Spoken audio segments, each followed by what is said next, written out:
Boa tarde pra você. Um grito pela dignidade. Eu tô sofrendo, já tem 15 dias com meu irmão no hospital. E eles pegaram, não dão notícia. Fala que vai liberar, passando a mentira.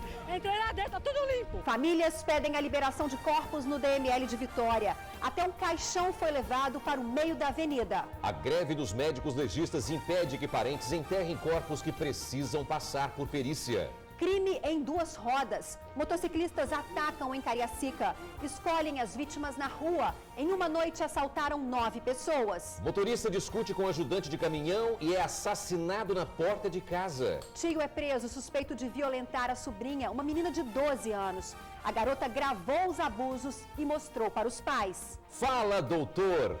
O assunto de hoje é diabetes e os riscos da amputação. Tire suas dúvidas ao vivo. Bandidos mascarados invadem casa e executam um homem na frente de 2 crianças e da esposa dele, grávida de 6 meses. Anunciou o assalto, mas não sabia que o alvo era um policial. O bandido foi preso e, acreditem, se revoltou com a nossa equipe. E a tribuna chato, velho. Jovem sai de Minas Gerais em busca de emprego no Espírito Santo e num cruzamento em Vila Velha bate a moto e morre. Casal que teve que devolver o filho adotivo para abrigo na semana do Natal tem a guarda definitiva da criança. Foram quase 3 meses de separação para viver a alegria do reencontro. O TN traz ofertas de emprego e muito mais. Continue com a gente, nós voltamos Bem rapidinho. Até já, amigos!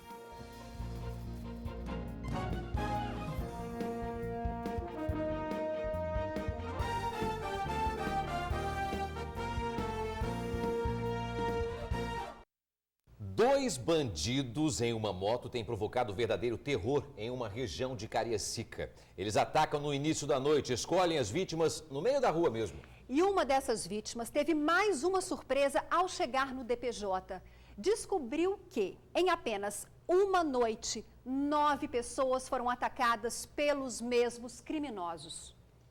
Esse estudante de 16 anos foi uma das vítimas dos assaltantes. Ele e outras 5 pessoas conversavam na frente de casa quando foram abordadas pelos criminosos. A vítima conta que a dupla estava de moto e o carona armado. Primeiro eles passaram em frente a gente com a moto e depois eles voltaram. Aí quando eles voltaram, eles já saíram logo na moto com a arma. O assalto aconteceu por volta das 7 horas da noite no bairro Alto Laje, em Cariacica. Segundo o jovem, os bandidos estavam bastante nervosos. Além de levarem celulares, relógios e cordões, eles também agrediram algumas das vítimas. Um deles chegou a apontar a arma na minha cara e agredir a mãe do meu colega que estava comigo, que também estava chegando na hora do trabalho, e também apontaram a arma no peito do meu outro amigo que estava comigo. Já este outro jovem de 25 anos também foi assaltado meia hora depois. Ele voltava para casa no bairro Rosa da Penha quando foi rendido pelos criminosos, que também chegaram de moto. Não tenho o costume de fazer, mas nesse dia resolvi ir embora para casa a pé. Eles passaram por mim, não desconfiei. Na última vez que eles retornaram, eu vi a moto se aproximando de mim, já foi muito rápida a ação. Já chegaram apontando a arma. Do rapaz, os criminosos levaram um aparelho celular e um relógio. Um prejuízo estimado em aproximadamente R$1.000. Ao procurar a delegacia, o rapaz percebeu que não era a única vítima. Cheguei aqui no DPJ hoje e já encontrei mais 2 vítimas que passaram as mesmas características deles. Pelo menos 9 pessoas procuraram o DPJ aqui de Cariacica para registrar boletim de ocorrência de assaltos. Todas afirmam que foram abordadas por criminosos entre as 7 e 8 horas da noite em diferentes bairros aqui da região. As vítimas acreditam que todos foram assaltados pelos mesmos bandidos. Sem os objetos pessoais, os jovens esperam que os assaltantes sejam localizados e presos. Falta policiamento nas ruas para intimidar até mesmo os bandidos. A gente fica com medo. Pô, será que a próxima vítima vai ser a gente? O comandante do 7º Batalhão, Tenente Coronel Assis, disse que o bairro foi contemplado com o programa Patrulha na Comunidade. E a região recebeu reforço no policiamento. Disse ainda que está à disposição da comunidade para discutir novas mudanças nesse policiamento. Bom, Torino, 2 bandidos numa moto, colocando terror no bairro e capazes de fazer 9 vítimas na mesma noite. Não precisa nem dizer que são necessárias mudanças no policiamento, né? Na verdade, eles estão fazendo hora com a cara das vítimas e da polícia, né? O motorista de caminhão discute com o ajudante e é assassinado na porta de casa em Cariacica. O principal suspeito do crime foi trabalhar normalmente, mas acabou demitido pelo dono da empresa. O motorista estava chegando em casa quando foi atingido. Os disparos efetuados, quase a queima-roupa, atingiram esta parede e o portão da casa do vizinho. Nós estávamos no barzinho na pracinha ali, aí passou o pessoal e falou: rapaz, acabaram de atirar no rapaz ali agora, no senhor. Aí o meu amigo de moto foi lá olhar para ver quem é, de curioso. Chegou lá e falou: rapaz, não era o rapaz que estava trabalhando na empresa lá, o novato.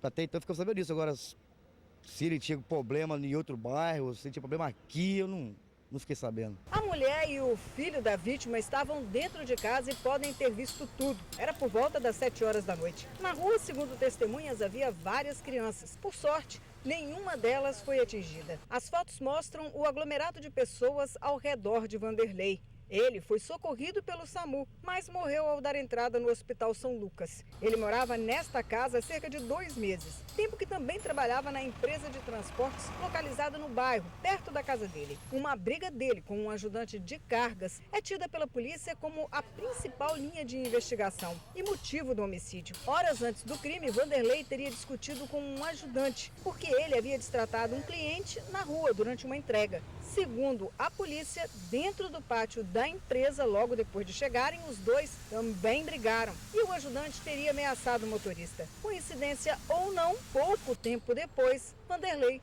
foi assassinado. A vítima, o motorista Vanderlei Campos da Silva, de 51 anos de idade, tinha chegado em casa, mas resolveu sair para comprar um refrigerante ali naquele bar. Quando ele voltava, foi abordado por 2 homens que estavam numa bicicleta. O carona, sem falar nada, atirou várias vezes contra ele. Vanderlei ainda tentou correr, se proteger atrás de um veículo que estava parado ali, mas já tinha sido atingido. Desesperado, ele correu um pouquinho mais e foi cair aqui, em frente a este portão, em frente à casa dele. O principal suspeito do crime para a polícia, vejam só, foi trabalhar normalmente hoje, mas teria sido demitido pelo patrão. Ele chegou aqui, o patrão falou: não tem condições de você ficar aqui, vou estar sendo acusado, não dá para você trabalhar comigo mais.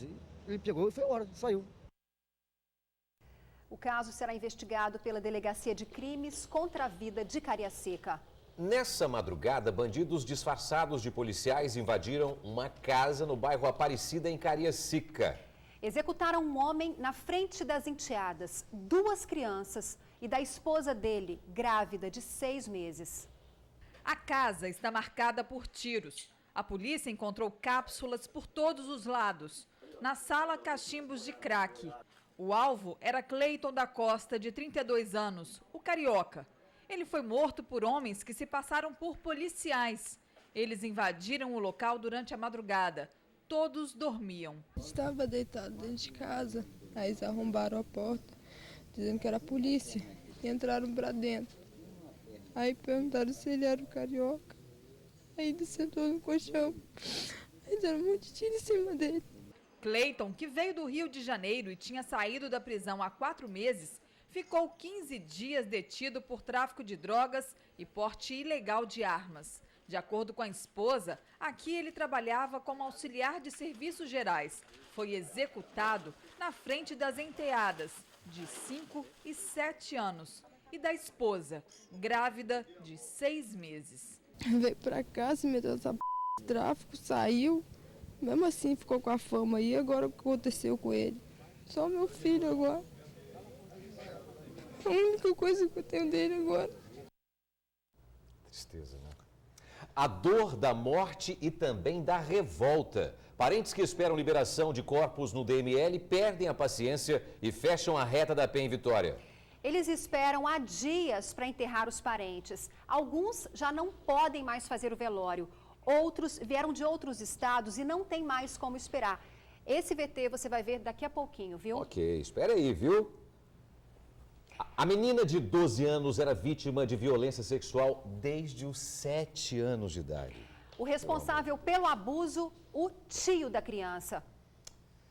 O casal agora pode voltar à vida normal. A polícia prendeu o suspeito de cometer abuso sexual contra a filha deles. Eles tiveram um choque ao descobrir que se tratava do tio-avô da menina e que o crime acontecia há 5 anos. Em momento nenhum passaria pela nossa cabeça do motivo da confiança que nós dávamos para ele. Nós alertamos ele para não ir lá em nossa casa enquanto eu e minha esposa não estivéssemos em casa, né? E infelizmente ele continuou indo sem a gente saber. O homem tem 48 anos e trabalhava como auxiliar de serviços gerais em um clube de Bento Ferreira. O delegado começou a investigar o caso no início desse mês. A maneira que esse suspeito utilizou para se aproximar da vítima, desde que ela era criança, foi justamente o oferecimento de pequenas vantagens. Quantias entre R$ 2 e R$ 5, pequenos presentes como, por exemplo, uma blusa, uma saia, coisas de pequeno valor.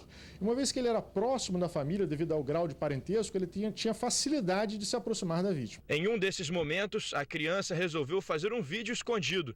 Ela fingiu brincar com o celular e gravou o tio-avô cometendo o crime. Nessas imagens, podemos ver que passava desenho animado na TV enquanto ele está pelado abusando da menina. Em um trecho do vídeo, ele chega a fazer ameaças. A menina nunca contou nada para ninguém por sentir medo das ameaças que sofria. Mas um dia, o pai dela escutou uma conversa de telefone entre a filha e o suspeito e achou estranho. Ela pedia para trazer sorvete na próxima vez que se encontrassem. Cansada da situação e com a insistência do pai, a filha do mecânico industrial resolveu mostrar o vídeo. Os pais procuraram a polícia, mostraram as imagens e o suspeito foi preso na última sexta-feira. Ele chorou ao ser levado da delegacia para o presídio e se manteve calado. Agora começa o trabalho dos pais para reparar os danos causados à menina. Os pais é para ficar mais alerta. Nós falhamos nessa parte porque nós não ficamos de olhos abertos. Mas para que os filhos venham contar para os pais o que está acontecendo. Não tenha medo de contar para os pais.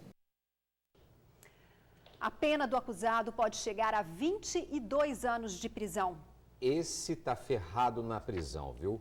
Ele assaltou a pessoa errada e acabou preso. O bandido rendeu um policial para roubar a moto do PM. Na delegacia se revoltou com a prisão e não poupou xingamentos à nossa equipe de reportagem. Na cela do DPJ de Cariacica, ele não quer conversa. Meu senhor, só tenho a falar só com o juiz, entendeu, meu senhor? Só tenho a falar só com o juiz, vocês entenderam? Mas xinga a nossa equipe. Meu senhor, deixe de ser boca de porco, meu senhor. Eu já tô Por favor, meu senhor, vai embora. Eu não tenho nada a falar não, só vou falar só pra juiz. Vocês são juiz? Hã? Me responde, boca de porco, mete o pé, mano. Porra, velho, que a tribuna chato, velho. Roniele Barbosa Nascimento, 20 anos, foi preso após uma tentativa frustrada de assalto a um policial militar no bairro Oriente. Ele acabou baleado e não levou a moto. O crime aconteceu nesta rua. O criminoso chegou ao lado do policial militar e anunciou o assalto. O policial entregou a ele o capacete e a chave da moto. Quando o bandido foi sentar na motocicleta para fugir, o PM deu voz de prisão a ele. Roniele estava armado e apontou a arma para o PM, que prontamente atirou contra ele. Um dos disparos acertou o dedo do criminoso. Dona Rosalina acordou com o barulho. Só vi esses tiros mesmo, mais nada. Baleado, o ladrão fugiu pelo meio do matagal e acabou detido minutos depois. Com medo, moradores não quiseram falar, mas afirmaram que a região é perigosa. Por causa de bandidos assim, é que Dona Rosalina não facilita. Quando der 5 horas, eu fecho aqui. Só tem medo? Fecho, tem gente com medo, né? A gente fica com medo, então eu fecho e vou lá pra dentro. Então não vejo nada que passa na rua, se tem bagunça, não tem. Eu não vejo, que eu gosto muito de deitar mais cedo. A busca de um jovem mineiro por uma vida melhor aqui no estado terminou em tragédia. O motociclista morreu num cruzamento da rodovia Carlos Lindenberg, em Vila Velha. Bateu a moto na porta de um ônibus. A frente da moto virou um monte de ferro retorcido. Com a batida, o motociclista não resistiu aos ferimentos e morreu. Rodrigo Boarato da Vitória tinha 23 anos. Ele ia buscar a mulher no trabalho quando bateu na lateral deste ônibus do sistema Transcol. O acidente foi no cruzamento da rodovia Carlos Lindenberg com a rua Humberto Lorenzutti, no bairro Nossa Senhora da Penha, em Vila Velha. O motorista do ônibus preferiu não gravar entrevista. Ele contou à polícia polícia que cruzava a pista quando foi atingido pela moto, que seguia no sentido ao centro de Vila Velha e teria avançado o sinal. Pela condição que ficou a porta dianteira do ônibus, dá para se ter ideia do impacto. O coletivo da aviação Vereda seguia para a garagem. Familiares do motociclista estiveram no local e ficaram bastante abalados. A cunhada teve que ser amparada. Já este cunhado ficou desolado ao ver o jovem morto. É muito triste, velho. Esse cara morava na roça e veio pra cá tentar uma vida aí e conseguiu. Tava trabalhando numa empresa grande tem pouco tempo aí e agora aconteceu isso e já era. Ainda segundo o cunhado, o rapaz é da cidade mineira de Resplendor e morava no bairro Rio Marinho, também em Vila Velha. O acidente chamou a atenção de muitos condutores que passavam pelo local. Muita gente parou para acompanhar o trabalho da perícia. Alguns moradores reclamaram que o cruzamento onde o acidente aconteceu é bastante perigoso e que constantemente acontecem acidentes por aqui. Eu moro aqui, vou no supermercado aqui direto e tem gente que tem que passar toda hora correndo no sinal porque ninguém respeita ninguém. Então a gente vê uma brechinha e a gente sai correndo. Mesmo tendo sinal, o pessoal não para pra gente atravessar. A dor da morte, agora sim, e também da revolta. Parentes que esperam liberação de corpos no DML perdem a paciência e fecham a reta da Penha em Vitória. Eles esperam há dias para enterrar os parentes. Alguns já não podem mais fazer o velório. Outros vieram de outros estados e não tem mais como esperar. Vamos pegar aqueles caixão, pega aqui. Vamos pegar, pega aí. Bora, vamos fechar aqui a pista aqui que eles vão começar a liberar.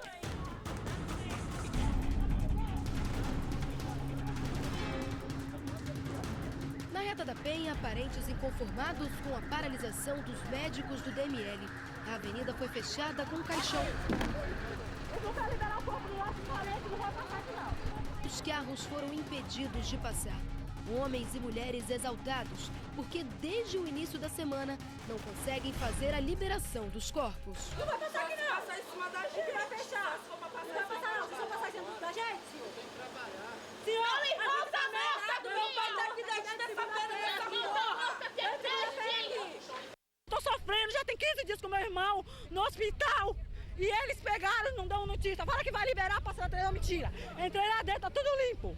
Tudo limpo, não tem nada sujo lá dentro. A senhora tá aqui desde quando? Desde ontem, 8 horas da manhã, desde ontem. Eu só tô aqui, ó, cumprindo o papel de irmã, porque o sangue dele corre aqui, ó, na minha veia. Eu estava saindo de um médico e passei ali, eu vi o desespero das famílias. Eu senti emocionada. Eu me senti como, será que eu tenho culpa disso? Nós pagamos tanto impostos e neste horário a gente não vê nada de benefício nem para um ente querido que já partiu. Eu estou decepcionado com as famílias sofrendo. Passando ali, eu chorei. No departamento médico legal, as faixas continuam na entrada. Indicam que a paralisação dos médicos está mantida. Lá dentro, corpos que já estão há 4 dias aguardando por liberação. Por isso, mais uma vez, os ânimos se exaltaram. 15 dias eu tô mexendo isso, 15 dias de paciência. Eu tô sofrendo. Cara, que não consegui liberar o corpo do meu irmão. Pelo amor de Deus. Familiares revoltados com a greve e mais, sofrendo por não ter direito de fazer um velório digno. A gente está querendo pelo menos fazer um velório, porque digno, né? Porque da situação que tá não vai dar mais para fazer, né? Vai ter que deixar o caixão lacrado e levar direto e enterrar, entendeu? Saímos de lá do Rio de Janeiro 9h40. Olha quantas horas de viagem. Não temos dinheiro para voltar. Se a gente não vender algumas coisas que ela tem, a gente não vai voltar. Porque a gente viemos só para fazer o enterro dela. A gente pegamos o que a gente tinha lá para fazer o enterro dela. Aí a gente chega aqui, eles estão em greve, realmente a gente não tem nada a ver com o negócio de prefeitura. Já o Juvenil veio de Minas Gerais para liberar o corpo do pai e até agora não conseguiu. Juvenil corre o risco de perder o emprego caso não volte logo ao trabalho. Eu posso chegar lá, posso até perder meu emprego. A morte não manda recado. Aí quando chega esse dia, a gente quer logo, né, ficar livre, sim, esquecer, dar um jeito de apagar, mas agora isso vai ficar na memória por mais tempo.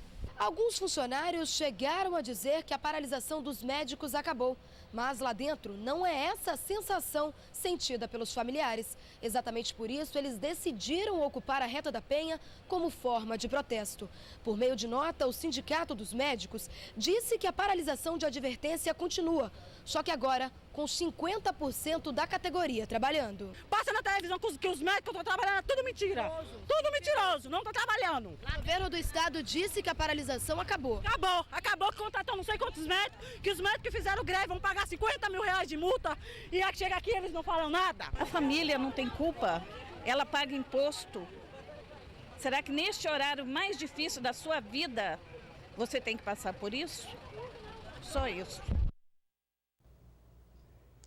Que tristeza, que agonia para essas famílias, né? Mais médicos estão a caminho do DML e um delegado do local se reuniu com parentes e garantiu que até o final do dia todos os corpos serão liberados. 27 de março, quinta-feira, vamos ver o que é destaque no jornal A Tribuna. Quadrilha monta falso cartório para dar golpe de 2 milhões de reais. Na foto principal, Flamengo, pertinho da final. Reta da Penha e Camburi vão ter radares até junho. IASES vai abrir processo seletivo com 742 vagas e o salário de até R$ 4.000. Menina de 10 anos salva a mãe de assalto em Bento Ferreira. E você vai ler ainda nesta quinta-feira em A Tribuna. No AT2, Ivete, a deusa do amor. Naldo diz que não está falido. E no Sobre Rodas, novo Golf a partir de 66.990.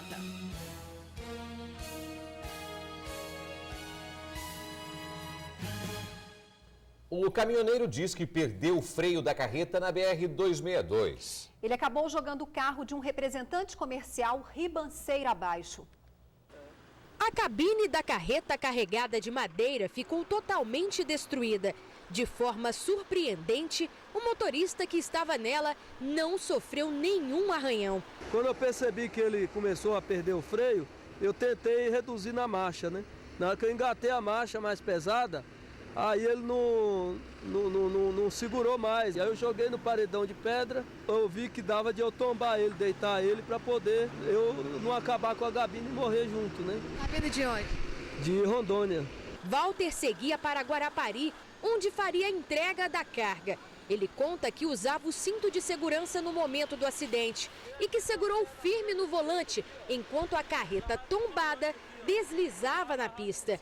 O veículo chegou a arrancar pedras do paredão que fica na BR-262, no quilômetro 116, em Venda Nova do Imigrante. O motorista contou que houve um problema mecânico na carreta e por isso o freio falhou. Na descida, ele ainda tentou desviar de veículos menores, mas acabou atingindo um carro de passeio, que com o impacto caiu da ponte. Tinha um bitrem descendo na minha frente e alguns carros, e eu encontrei um carro baixo.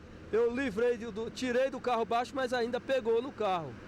Aí pessoas me informaram que o carro caiu lá embaixo do barranco, eu não vi. Segundo os bombeiros, no carro de passeio estava o representante de produtos para salão de beleza, Edivaldo Boecher de Souza. O material que seria comercializado por ele foi recolhido por parentes. Edivaldo foi socorrido pelo SAMU e levado para um hospital da região. A BR-262 ficou com um trânsito complicado devido ao acidente. Apesar do impacto, Edivaldo de Souza já foi liberado do hospital. Descobre a doença, mas não dá muita importância. Tô nem aí. Muita gente leva diabetes sem se preocupar. Mas a doença pode ter complicações sérias. Você sabia que 70% de amputações no Brasil são por causa da diabetes? Veja no Fala Doutor.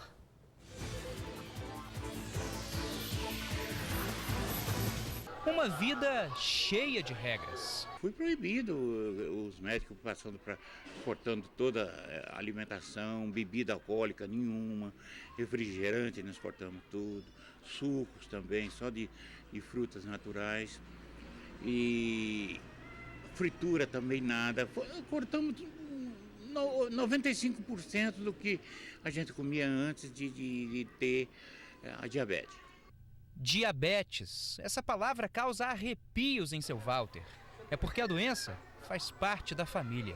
É hereditária, né? Porque veio da minha mãe faleceu com diabetes, com amputação dos dedos. Depois eu tive um outro irmão também faleceu com a diabetes. Eu tenho outro irmão que amputou mais 4 dedos também. Outra irmã também que faleceu. Nós somos em 9 irmãos, já 4 já foram embora com a diabetes. O tratamento ainda exige que seu Walter tenha uma boa memória. São 18 tipos de medicamentos. As caixinhas estão sempre cheias. Só a insulina deve ser aplicada 3 vezes ao dia. O senhor tem que tomar muito cuidado com a saúde. Tomo muito. Por isso que eu tomo esse montoeiro de remédio. Eu faço exame de 15 em 15 dias, eu estou no Propé. Além disso, ele teve consequências graves. O quadro evoluiu para o que é chamado pela medicina de pé diabético. Por isso, precisou ter o dedão do pé esquerdo amputado. Situações assim são mais comuns do que parecem. Segundo um levantamento feito pelo Ministério da Saúde, 70% das amputações feitas por ano aqui no Brasil são por causa da diabetes. Com seu Edmilson, foi a mesma história. Teve os dedos dos 2 pés amputados. Fui ao médico e fiz os exames e constatou que eu estava com diabetes, estava começando, né?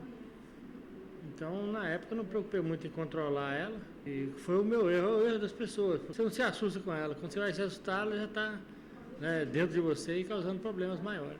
A minha amputação foi só o dedo, mas podia ter sido o pé ou até a perna. O pé diabético ele é um estágio de complicação de um diabetes, de um paciente diabético. Que se traduz pela perda de sensibilidade dos pés. Ocorre em mais de 70%, 80% dos pacientes diabéticos como um todo.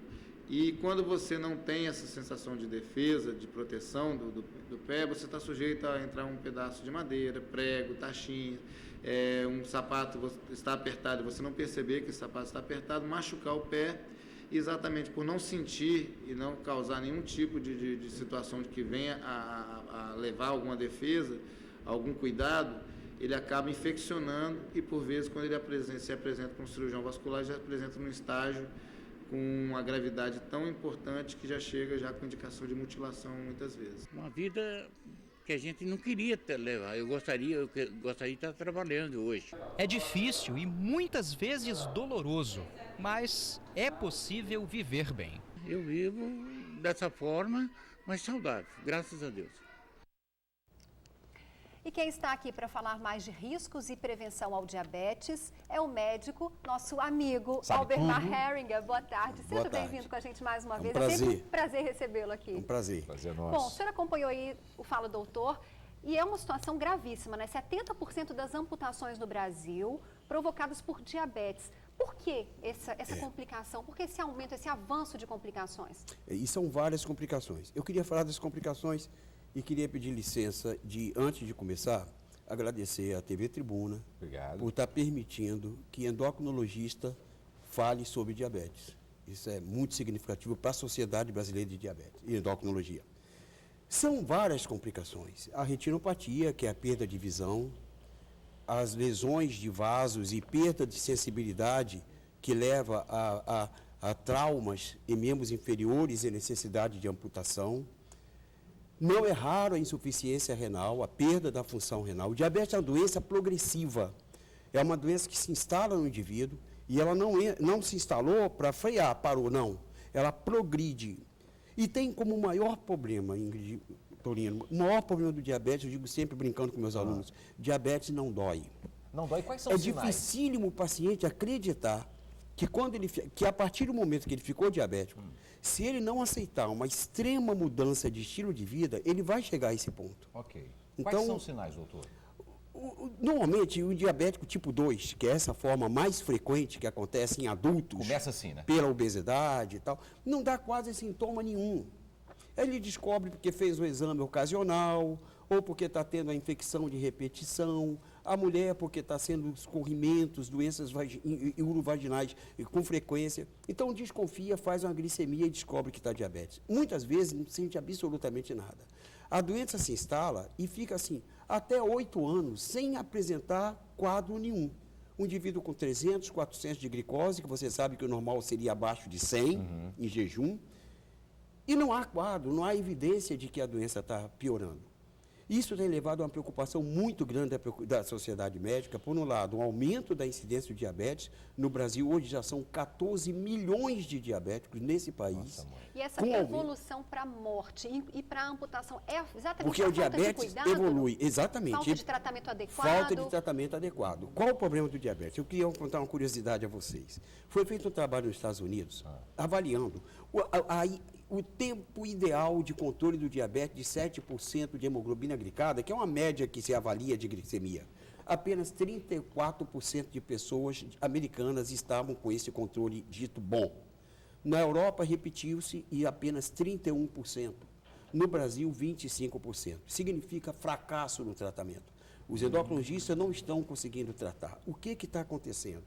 Nós vimos um exemplo agora. Não adianta o paciente estar com a caixa de remédios. Não existe um remédio milagroso para o diabetes.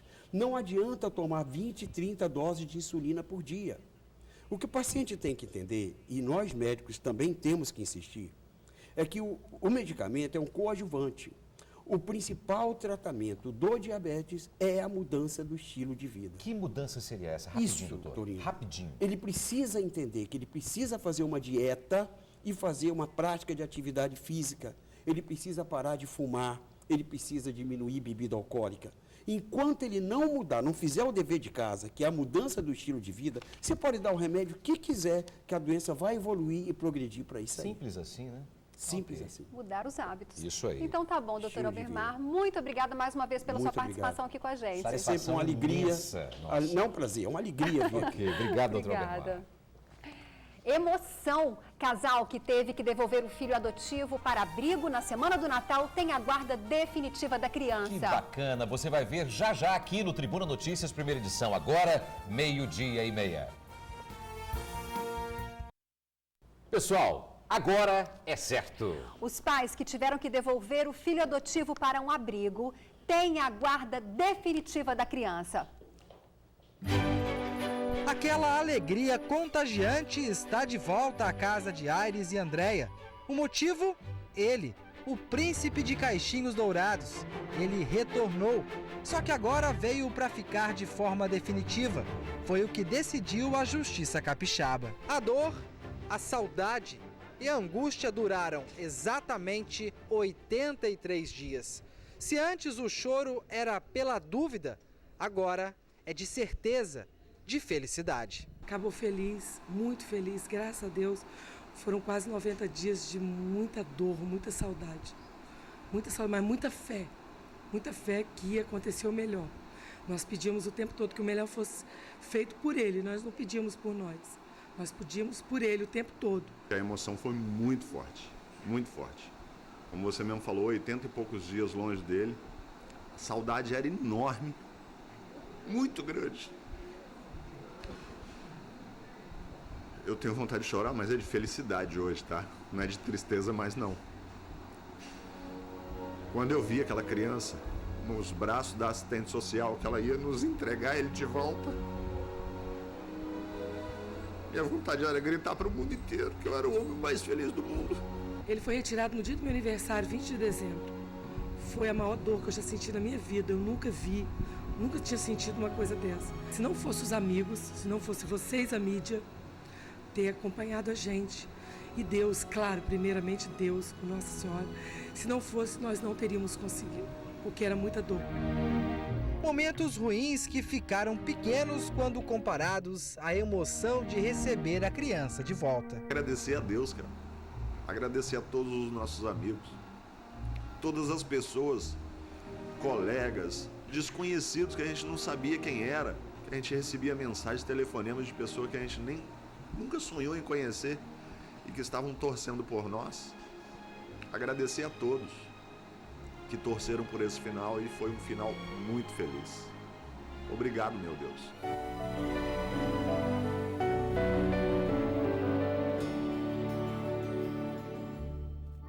Amor. Uma boa tarde para você com um final feliz. Bacana, boa tarde, até amanhã. Tchau, amigos.